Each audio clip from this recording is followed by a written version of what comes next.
so excited today to be here to have another interview. This is so much fun.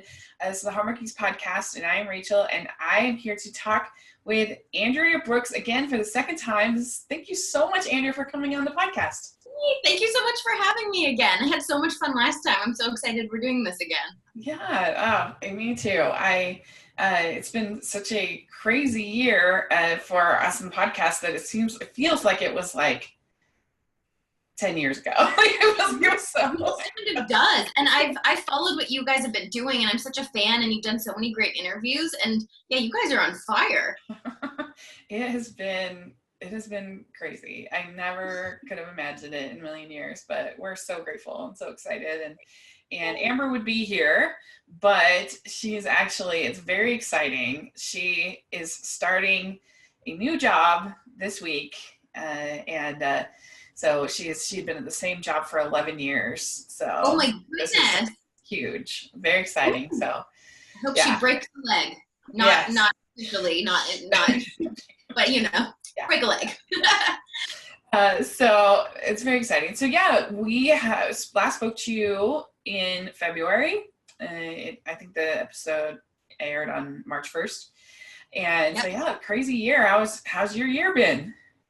This has actually been one of the craziest work years for me. I've been doing this half of my life, so 15 years, and this has been wild. Especially just jumping back and forth. I'm on 2 different series, and I have been for the past few years, but this year it just got really hectic, and there would be certain days I would wake up in the morning and I'd shoot on one set, then I'd drive myself to the other set and shoot there, and there was just so much back and forth, and it was it's amazing. It's a dream come true. But then doing that, and then I also I had a couple off days in October, and then we managed to squeeze in a Christmas movie on top of things, and there was that with the Hearties family reunion, and just every single day was booked to the max. So it was wild, just a wild ride. And November's been a little bit more calm, so I feel like I'm recuperating now. But yeah, it really has been a wild year. And my other show, Supergirl and When Calls the Heart this season, it just so happened that both shows started shooting on the exact same day. The beginning of both days, and that would so rarely happen. There's no reason for that, but it was like, okay, here we go. Oh man, wow! So you really did double up some days, did both shows?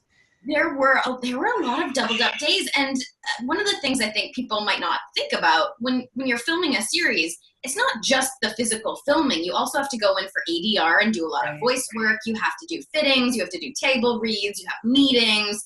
So on top of the actual shooting schedule, there's just a lot of places you have to be at any given time. So it really was crazy.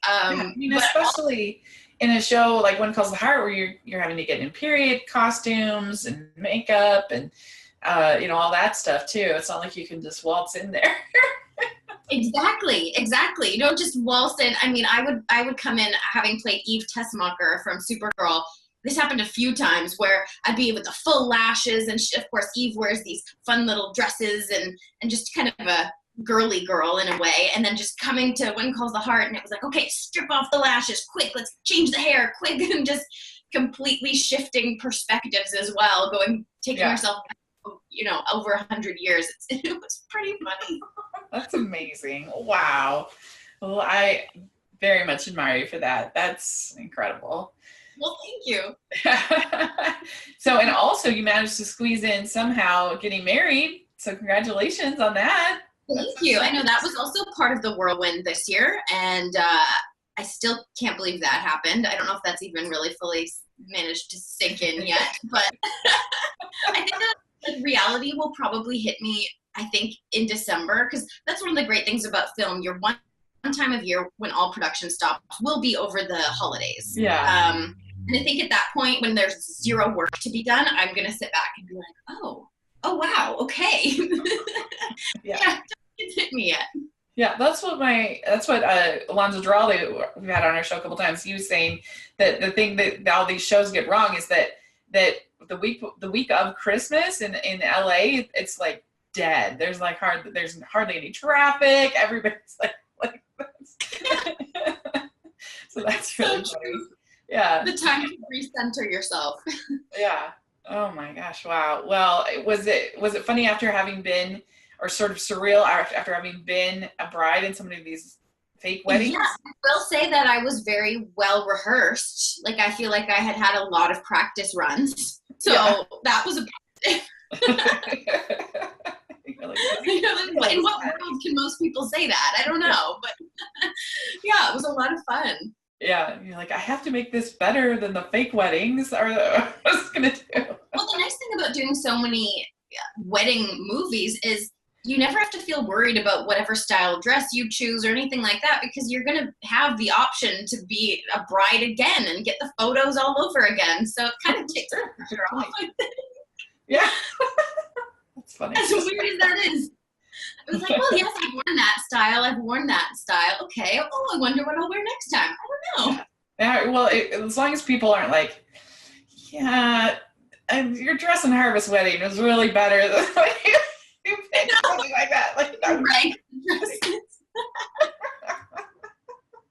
Hilarious. Yeah. So funny. Cool. Well, congratulations. Very exciting. Thank you. Thank you very much.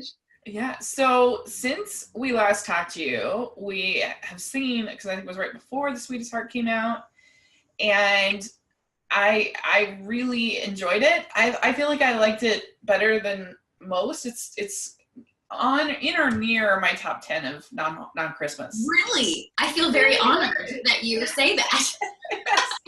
I know how well versed you are in the Hallmark universe. That's a compliment. Yeah.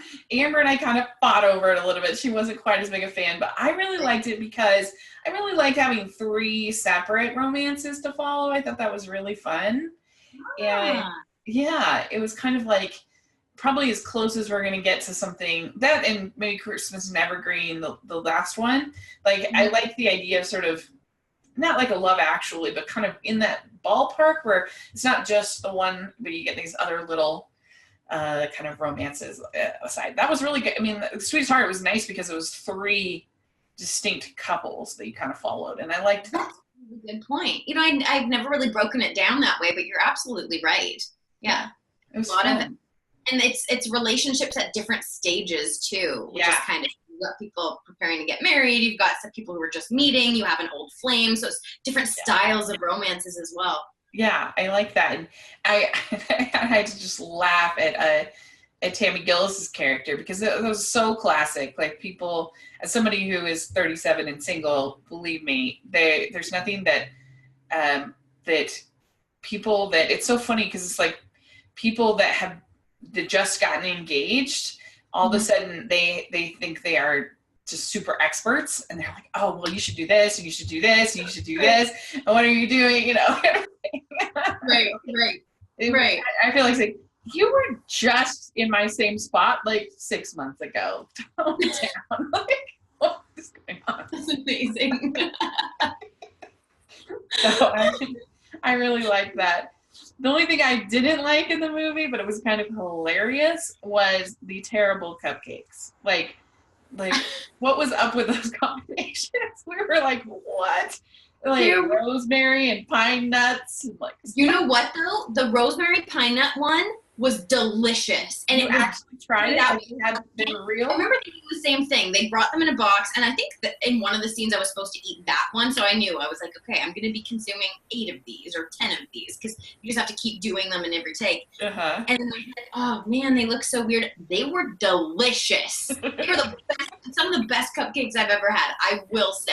I know that they sound strange. I don't know why they didn't go for something classic, like a nice chocolate that everyone can identify with. Yeah. But rosemary pine nuts were very good. Yeah, it sounds terrible. It's like, I don't need that on my cupcake. Let's have like yellow cake and chocolate. That, to me, yellow cake and chocolate, to me, is the best combination of cake or cupcake. That's fair. Yeah, because you get like a little bit of chocolate in the frosting. It's not over, because chocolate on chocolate, that's a lot of chocolate. You almost need milk. Sure. But if you have, and yellow cake is better than white cake because it's got like a little bit of a butter flavor. Yeah. I thought about this far too much. But you could have used you as the cupcake expert on this movie. Yes. Oh my gosh, we could be the call-in experts for so many Hallmark movies. Like, just totally call us. You guys are like the archive. But yeah, it's definitely the best combination. And it's also the best one to make for people because like everybody likes it. Like I can't imagine anyone being like, that's disgusting. I hate yellow cake and chocolate. Like what? Unless you just are allergic to chocolate or something. You can't go wrong with classic. You really can't. I love a good vanilla and I love a good chocolate.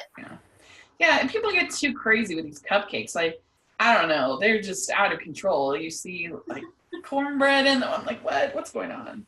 And yeah. People are getting pretty creative in the cupcake world. Like, I can attest to that. Yeah.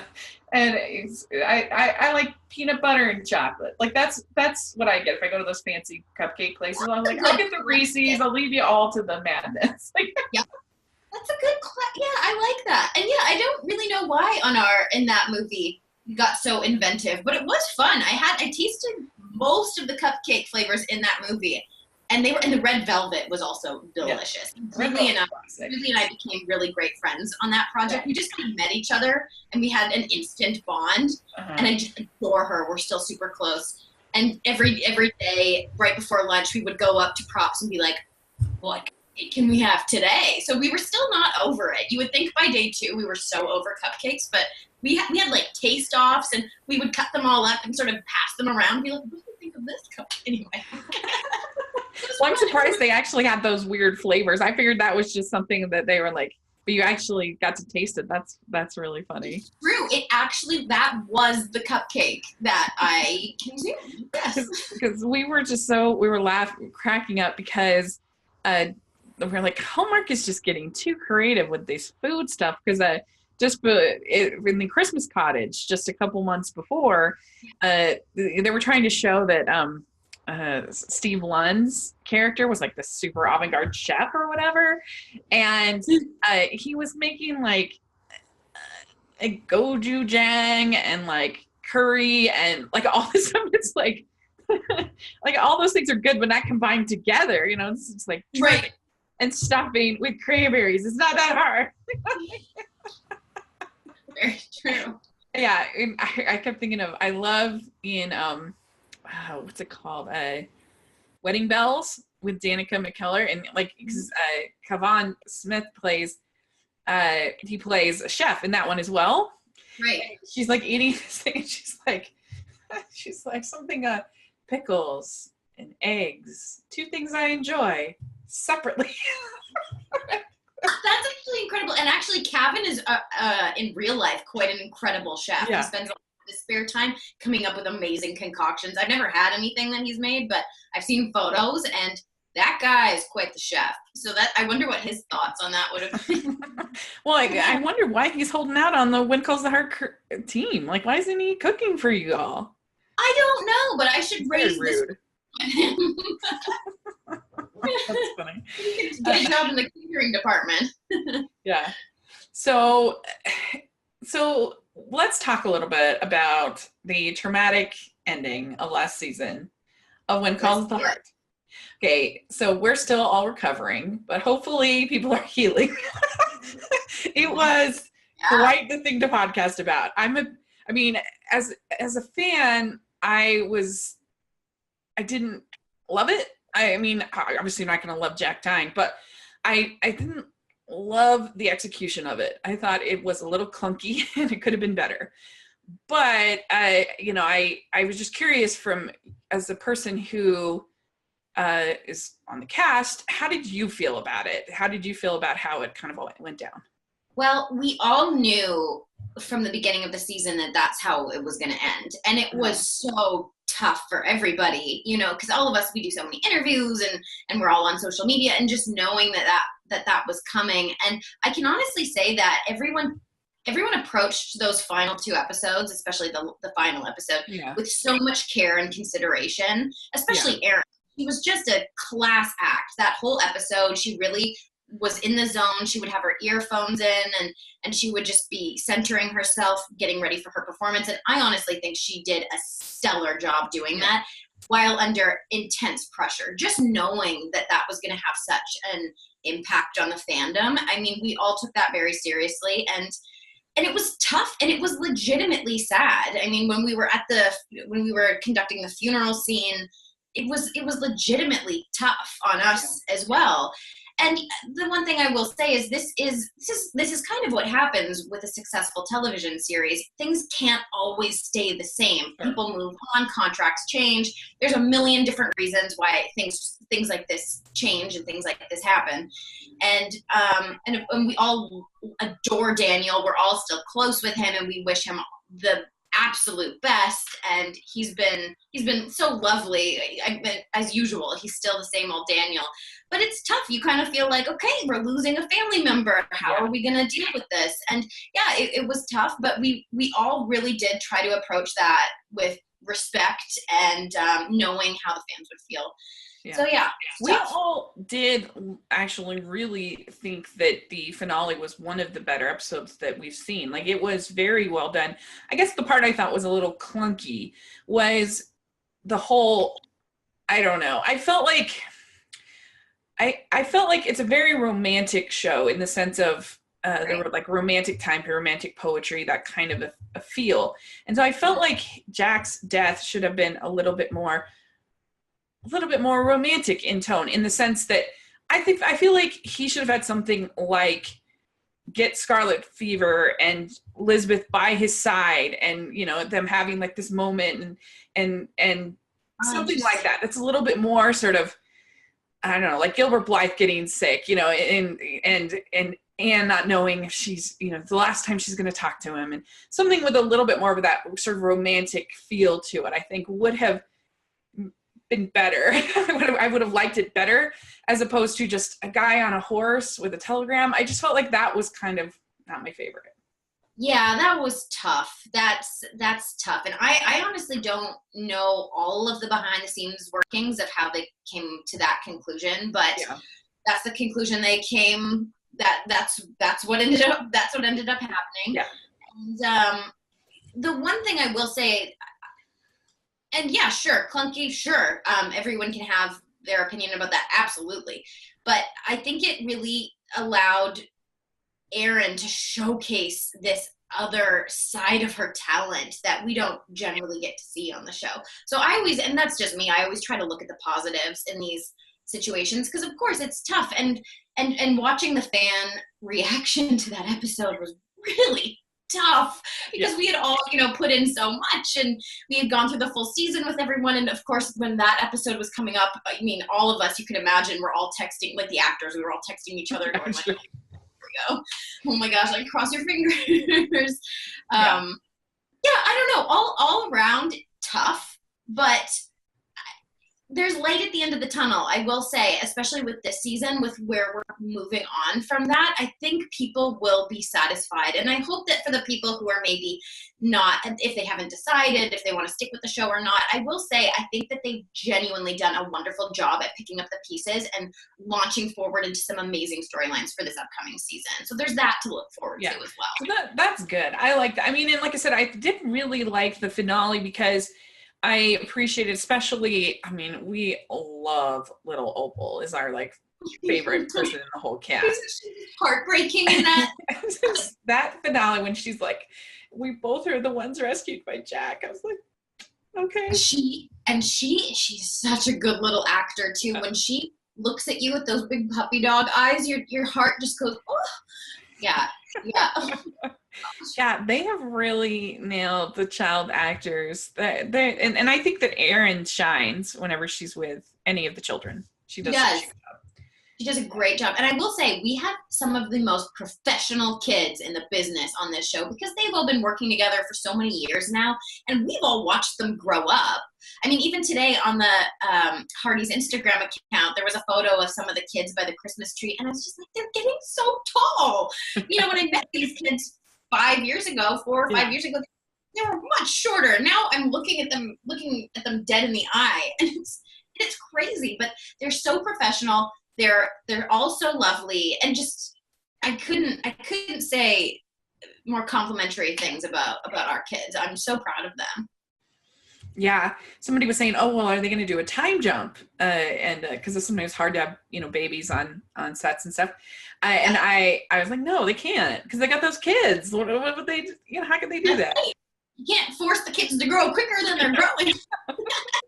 They're the one of the best parts of the show. So yeah, no, I agree. And I also loved in the finale that whole scene with the widows, I know. that was really good.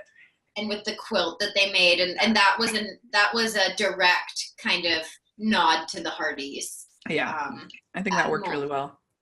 I think it did too. You know, they really worked hard to try to make it as genuine an episode as possible. But, you know, it's just one of those tough things that you have to face in television. It's tough. It's not easy. I don't think anyone would sit here and say, oh, that was no problem, because it wasn't. And, you know, the show is still moving on full force. And I think there's a lot of stuff to look forward to. Yeah, that's what I was going to ask.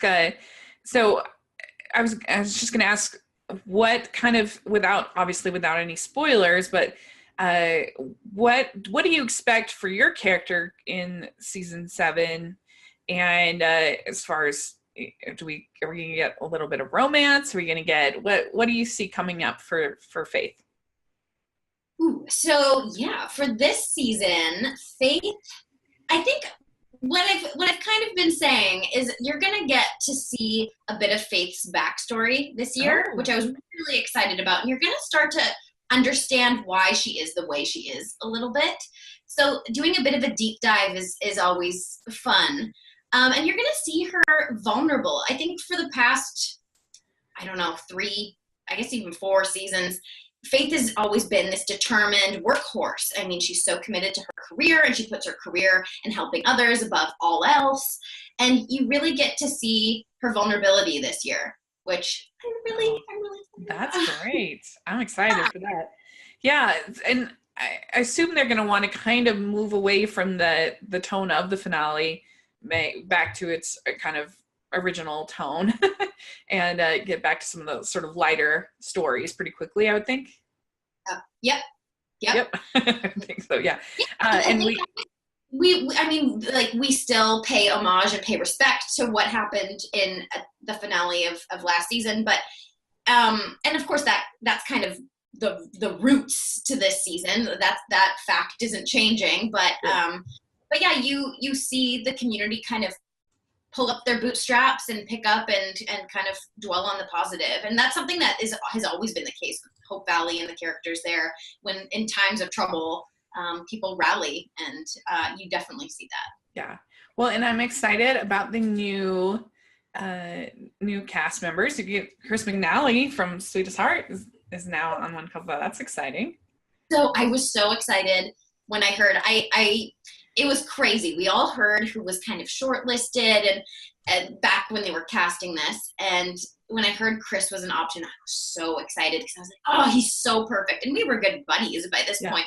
Yeah. So we had the text conversations that were going on. And then when it finally happened, it was like, yes! So yeah, we had a big celebration and it was really fun.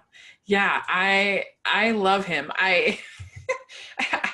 He's one of my. A lot of people love him. Yeah, we did a whole podcast on the Hunks of Hallmark with the Hunks of Hallmark ladies, which was really fun. And he made my list of my top 5. Wait, who are the others? Green made my list. Who are the other 4? Oh, my list. So I had Paul Green. I had Chris McNally, Thomas Bourdain. Yeah, okay. Yeah, and he is so dreamy. Oh, I think he's one of the most handsome people I've ever seen in my life. And I also had Sean Roberts from Recipe for Love. Aw, I love that. I love asking that question just because I'm friends with so many of these people. It's always just so hilarious to see people. But yeah, Paul and Chris, they're 2 of my good buddies. Yeah, when he was on Rocky Mountain Christmas, he was just like, he was her brother in that movie. So it was like a small part, but every time he came on screen, Chris McNally, I was like, woo! I'm so excited. Yeah. He was so I think he was the only one because he ended up on When Calls the Heart, so he was doing something right. That's right. Yeah, he's fantastic. He did such a great job. He's such a great actor, and he's such a wonderful human.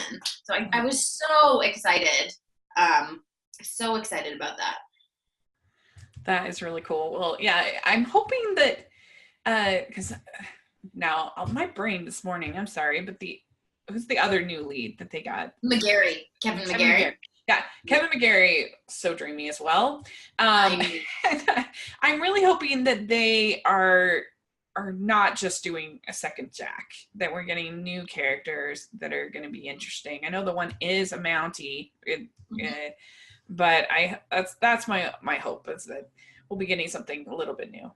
A little new, yeah. I think we've all accepted the fact that Daniel was Jack and no one can replace him. And I know even that being an option at one point, like way back in the day, what do we do? Do we replace this character with another actor? It's just not an option, because Daniel was Jack and he did an amazing job, and no one can ever, fill those shoes.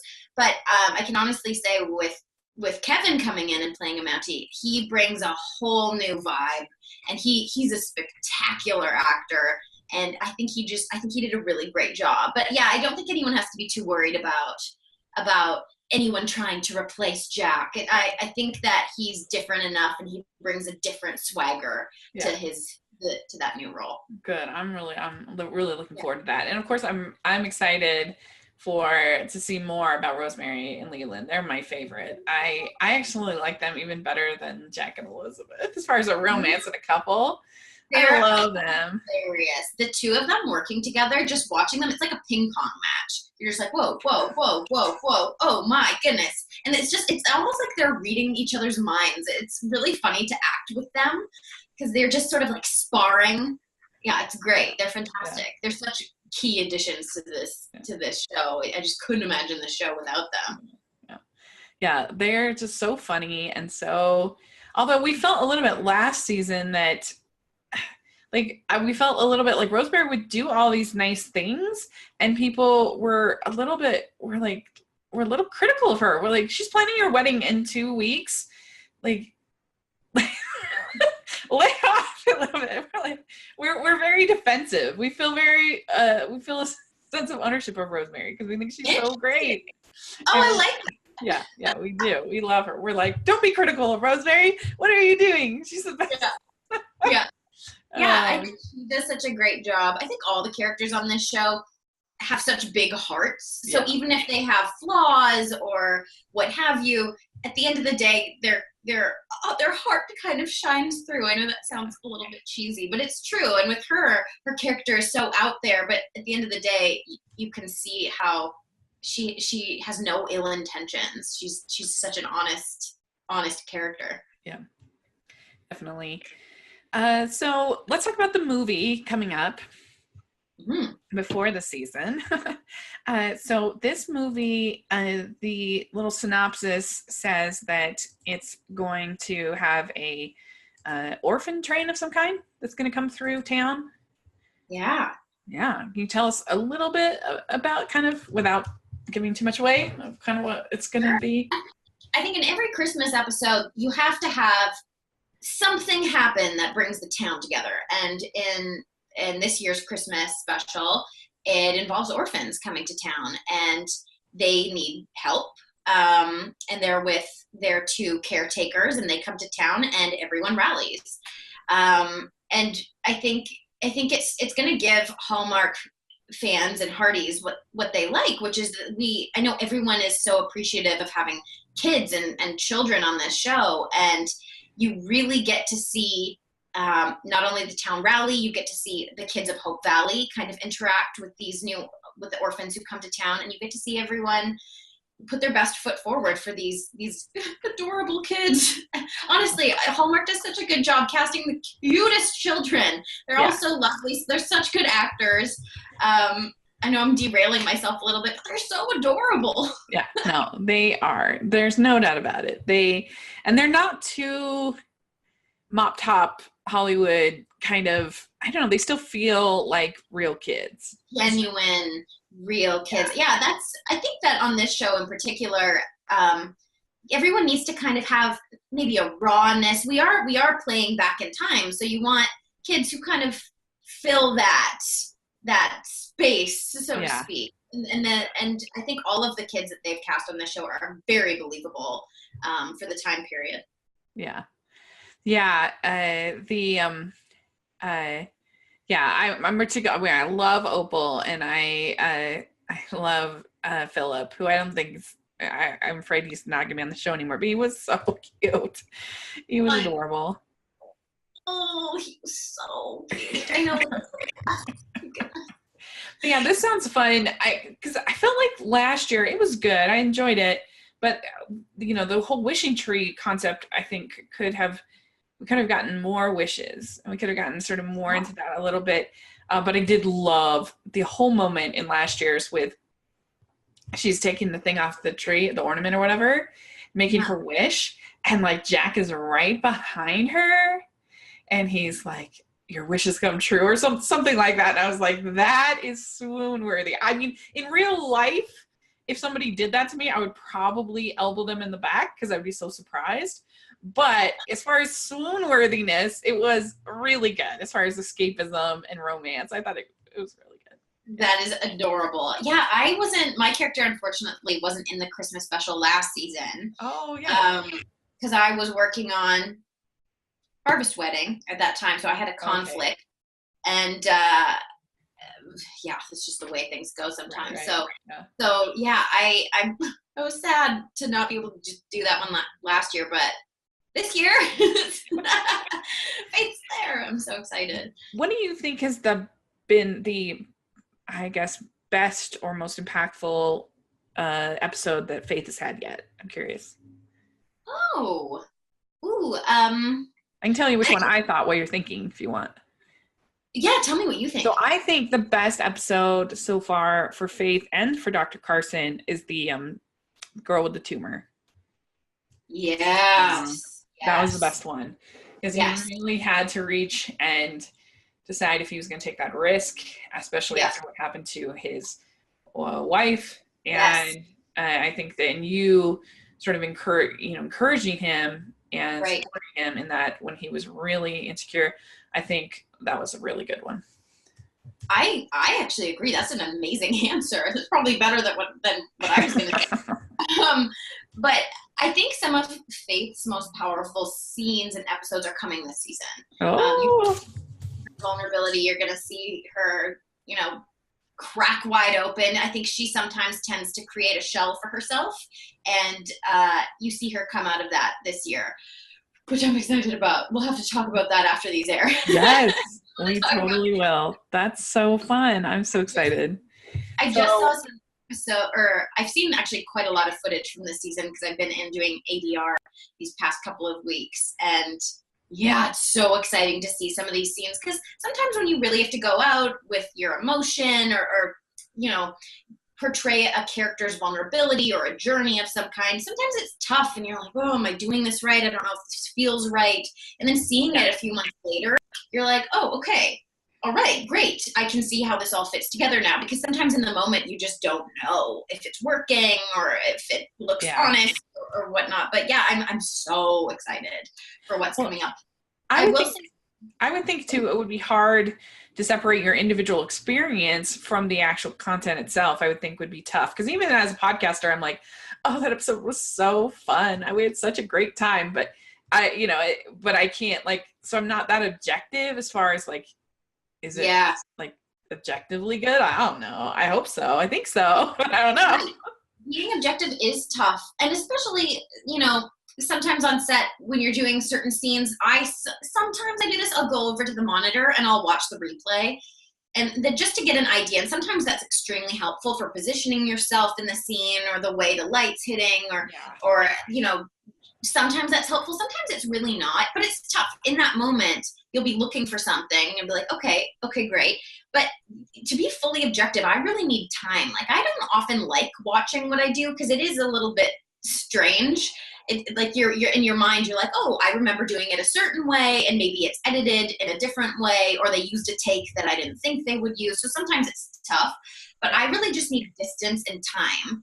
And then that's why kind of engaging with something a few months later or even a year later when you've kind of forgotten about it is nice, because then you watch it with a fresh set of eyes and you're like, oh, okay, that either worked or that didn't work, and I can see why. Whereas in the moment, I had no clue. Yeah. So yeah, that is nice. But I will say, going back to what my favorite Faith episode is, I really love the episode with Niall Mater when Shane and Faith go on a date. And then they kiss in the middle of the town. Just because that was another moment. There was that moment, and then I love when Faith shows her vulnerability, and I love playing that. Because I love that push and pull feeling of I shouldn't be doing this, but I need to do this, but I do. Like, that whole kind of internal struggle is really fun to portray. Yeah. And I think that episode, you really saw her kind of trying to put on the brakes, but then being like, okay, maybe this is good for me. And I think he was a great catalyst for her, because he showed her, put yourself out there. What are you doing? There's more to life than just grinding and keeping your nose down and doing what needs to be done. And I think he kind of showed her what she was missing a little bit. And then, getting to play that vulnerability. And I think she had moments like that, even with Jack way back, season 2, 3, because they were friends and he trusted him, and she kind of opened up. But there aren't a lot of people that Faith opens up to, because she's working at the infirmary. People open up to her literally all the time. They're sick, they need help. So she's always on the other end of that. But then actually being someone who needs to be listened to or taken care of, that's kind of not her priority. So anytime that she showcases vulnerability is kind of my favorite to play. That's really cool. I agree. I like those moments as well. 2 Christmas movies this season. For Hallmark, The Jingle Around the Clock with Brooke Nevin. And so that must have been a fun experience. She executive produced that, didn't she? Or was very involved in it? Yeah. It was so cool to be a part of that project, because this project is Brooke's baby, and her partner Michael. The two of them went to Hallmark, I believe it was 2 years ago, with a concept, and they pitched this, and they had written the script, and then they ended up teaming up with some other Hallmark writers, and this has been such a long journey for them. And this is her baby. So getting to act with someone who was also not only had the actor set of eyes, but had the producer set of eyes was really neat. Yeah. And she did a fabulous job. She's a great actress. And it's a really, really fun Christmas movie. What can I say? It's always fun to do Christmas. Oh, I'm really excited for it. It has Joab Boken as the writer, and she has been knocking it out of the park. And Zachary Hugg is also a co-writer on it, and he has just been amazing this season. And so just writing, and then the cast, incredible. You've got Brooke, Jeremy Gilblat, who is amazing. Michael Cassidy. It's a really good cast. So I'm really looking forward to it. Oh, good. I know. I think this is my either 4th or 5th project with Jeremy. I mean, we just laugh at this point. We're like, of course, we're in the same movie, of course. So yeah, we had a lot of fun. Yeah, that's funny. A lot of fun. It was basically, I went in and shot my scenes for that movie just on the off days from When Calls the Heart, and I had also done 2 Supergirl episodes that same month. So it was just the schedule, just madness, but. I just kind of come in just ready to go. I'm like, all right, full-blown Christmas. Here we go. And we had, and it was like with the greatest cast. You're so right. Yeah. We had so much fun. That's really cool. Wow. Yeah. You sure you don't have a double of your walking around? I would send one on vacation for like a year. But yeah, it would be nice. I know scheduling can be hard. I mean, sometimes things have to shift. Sometimes you have to turn down projects because of schedules. It always breaks my heart because I'm such a yes person and I want to do everything. But I was really pleased that we were able to actually schedule this and make it work. That's awesome. So you were also in Santa's Boots for a Lifetime.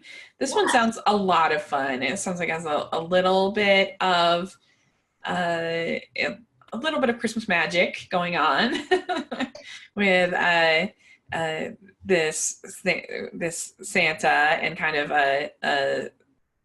it's just a little bit of a reverse Cinderella kind of situation where he leaves his shoes, and it looks really fun. I mean, it also has a fun cast. You got Terrell Rothery, who's great. June Squibb, I mean, she's a legend. That must have been a really fun. It was that one. So I shot that movie, I want to say it was June. It was pretty early. And I did that right before When Calls the Heart and Supergirl started. So I was kind of in summer mode at the time, and then that came along, and I was like, okay, sure. I've never done a Lifetime Christmas, and I was like, well, this is a great project to kind of do to warm up for the big seasons that are coming up here. Yeah. And yeah, so I've been telling people I started celebrating Christmas in June, and it's finally December now, and it's just been Christmas, Christmas, Christmas, Christmas.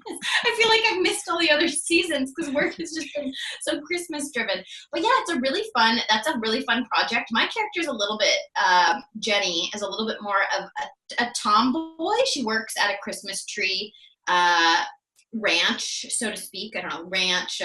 Farms. Farm, Christmas tree farm. And yeah, you get, that character's quite vulnerable. She's dealing with kind of a fizzled out romance. So yeah, she's vulnerable, and yeah, there are some pretty raw scenes actually in that movie. But there's still, it's definitely a Christmas movie. Everywhere you turn, every setup, there are just Christmas trees and Christmas lights. It's Christmas to the max. Yeah. What's that like, shooting a Christmas movie in June? I mean, it's just gotta be surreal, all that snow in the summer. Weird, and it's hot because June, July, August, I mean, it doesn't get extremely hot in Vancouver, where all of these things are shot for the most part, but those are the warmer months. So it is kind of strange to be like, ooh, I'm tanned and I feel kind of sweaty, but I've got a parka on and scarves and hats. And so that's always a little bit strange, because even just as an actor, you're supposed to be outside acting like, ooh, I'm shivering, but you're like, oh, it's so hot. And Yeah. So that's always my takeaway from shooting Christmas movies in the summer. But that's what was kind of nice about shooting Jingle Around the Clock and the Christmas special for Hallmark for When Calls the Heart. It legitimately was getting pretty cold. It was the end of October for both of those. And just being able to see your breath a little bit and being like, oh, like I don't have to act cold, because I am a little bit cold. That was kind of a luxury. And that was the other thing for When Calls the Heart this year. Generally, we work, for the most part, in chronological order. We do shoot 2 episodes at once in a block, but we follow the order, the narrative trajectory, so to speak. But this season, we did the Christmas movie last, which was a little bit funny because our characters have all gone through these journeys, but then we have to kind of rewind our brains and then take our characters back to whatever happened prior to our, arcs this season. But it was also just so nice to be outside in the cold, and it was kind of misty, and to actually, feel cold in Hope Valley instead of, having the tan and the sweat going. Yeah, that would be, I find that it seems like the ones that they shoot latest tend to be some of my favorites. And I don't know if it's just because of the atmosphere. Like last year, Christmas Getaway, I really enjoyed. I know that was a later one. I know Christmas Next Door, I think it was called, with Fiona. That was really fun, and that was later. So I don't know if they just maybe saved authenticity, maybe, that you just can't quite replicate in the summer. I mean, I will say they do an amazing job. Yeah. It is fun. And I feel like they have up to budgets this year. I feel like the snow looks way better than last year. Interesting. You'd say across the board. I do, yeah. I feel, not just the snow, but I feel like in general, the production values across the board have been better than in years past. I actually am not aware of numbers of any kind, but I would imagine that you're correct. Just given how popular these things are, and the articles I'm seeing now about Christmas movies, and it's like, oh, I remember doing these back in the day when this was a small little thing just a few years ago, and now it's become this phenomenon, and so many people are watching these movies. So yeah, I wouldn't doubt that they've realized this. They're like, okay, let's throw a little bit more into this and make it a bigger deal. Well, so last time you were on our podcast, we gave you the Team Beat questions, and this time we have the holiday edition of our silly questions. Questions, and so to end our podcast. So it's pretty fun. So first question, what is your favorite holiday drink? I love eggnog. anything with eggnog. I've always adored it. Anytime it shows up on the shelves, that is the start to the Christmas season for me. Anything with eggnog, it doesn't need to have any alcohol of any kind in it, but I like an eggnog latte. Oh, Yeah. for the most part, don't drink that much dairy anymore. I've kind of limited it, but when it comes to eggnog, I will never give that. Yeah. I agree. I love some eggnog. Okay, what's your favorite holiday cookie or treat? My mom is an amazing baker, and she bakes these little Christmas squares that she calls jingle bars. And she actually had this recipe published, I don't know, 15, 20 years ago. And it's famous. If all of our friends get jingle bars, my agent and manager gets jingle bars, they're at all the parties, and all my friends know about them. So that is my 100% favorite Christmas treat. You should work this into a Hallmark Christmas movie. Jingle bars. That's the most Hallmarky thing I've ever heard in my life. That is a very good point. That is a very good point. Yeah. I like that. Jingle bars. Yeah, it's for the perfect jingle bar. Yeah. Jingle bar. Yeah. They had the Kringles this year, the Christmas Kringles. And next year we can have jingle bars. It'll be great. You're up to something. Okay, yeah. I'm liking this. I want to give the copyright to her recipe. Yeah, it's going to be good. Okay, she can go on Home and Family, make the jingle bars. It'll be perfect. She would love that. Okay, what is your favorite Christmas song or carol? I've actually been asked that a few times recently, and I don't know if I've ever officially had a favorite, but I will say, for the sake of Jingle Around the Clock, Jingle Bells. And you'll know why when you see the movie. Okay. So, what is your favorite Christmas movie? The one you have to watch every year? Ooh. You know what I love is Home Alone. I know that's not Hallmark, but my brother and I used to watch Home Alone 1 and 2, 2 being Lost in New York, and that there's just something so Christmassy about those movies. So yeah, that would be my It's go-to. one of my favorites too. It's a foundation movie. It was the first comedy I ever really loved as a kid. So, yeah. I love it. I saw it when I was 9 years old with my grandparents. And I just remember just thinking it was the most hilarious thing I'd ever seen in my life. And now as an adult, I appreciate it almost more for the sweetness and the moments of real heart that are there. And I love it. It's great. Good choice. Okay. Next we have, what's your favorite holiday tradition? The one thing that you have to do or it's not Christmas? Ooh. I mean, I really love spending Christmas with family. And what's my favorite part of it? I think just the way my family does it growing up. We have stockings downstairs, and my mom would always cook this amazing spread for breakfast. And we would go downstairs and do the stockings, and then we would eat breakfast, and then we would do the presents. So that trajectory is really important to me, just because that's how we've always done it. But as of recently, my dogs, we've started wrapping up gifts for them, and they've learned how to unwrap gifts. Oh, that's so cute. Funniest thing. They just, because I guess they can smell that there's a treat, or if you just tell them, you're like, this is for you. My parents' dog, Lucy, she's a golden doodle, and she's 12, and she'll just daintily open her gifts, and she'll take out whatever it is, and she gets really excited. And same with Bean, my little chihuahua, she just follows what the other one does. So yeah, the dog's opening presents, that's my new favorite tradition. That is really cute. Well, so what's a memorable Christmas gift that you've either given or received? Maybe a Red Ryder BB gun moment. Yeah, that's a good question. I must have been 10 years old or 9 years old, and I got the Princess Beanie Baby, because I'm one of those kids from the Beanie Baby generation. I still have them in storage. I will never get rid of them because I had an immaculate collection, and I kept them in pristine condition with the little tag protectors. But it was, I guess, what year did that Beanie Baby come out? I feel like it was 1997. The fact that I still remember that is crazy. Every kid or every little girl wanted the Princess Purple Beanie Baby, the Princess Diana Beanie Baby. And I guess my mom somehow managed to get one. And when I got that for Christmas, that was just, it blew my mind. That is so cute. Oh, love it. All right. Which you prefer, Scrooge or the Grinch? Oh, the Grinch, classic. Clear lights or colored? Oh, you know what? Clear is pretty classy. I'll go with clear. All right, good. Okay, well, it sounds like you're a very good gift wrapper if you're wrapping for your dogs. But would you consider yourself a good gift wrapper? You know what? I can be a good gift wrapper if I choose to be, but it depends on the person.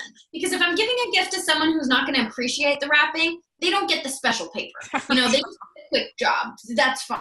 But if it's someone who really appreciates a gift, and there are certain people in my life who really do appreciate that stuff, I will buy them a nice paper and do a nice bow, and I'll wrap it really beautifully. So I can do either or. It just depends who I'm giving the gift to.